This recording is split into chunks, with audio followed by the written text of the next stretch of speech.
Yes, good morning at ano pa yung buko. Magbe-breakfast ako at Tito Sen, ang dami mo na naman na pinalabas na yung mga bayaran mo na sa mga vloggers, Tito Sen. Gusto mo talaga ng Tito Sen, gusto mo talagang laglagan?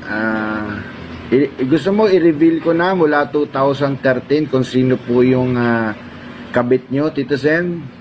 Okay ba sa yun, Tito Sen? Gusto mo sabihin ko na kung sino yung kabit mo mula 2013 na pinalakad mo sa akin? Sabihin mo lang, Tito Sen, at i-box reveal ko na. Sasabihin ko na sa taong bayan kung sino yung kabit mo mula 2013. Sige lang, banatan nyo lang ako.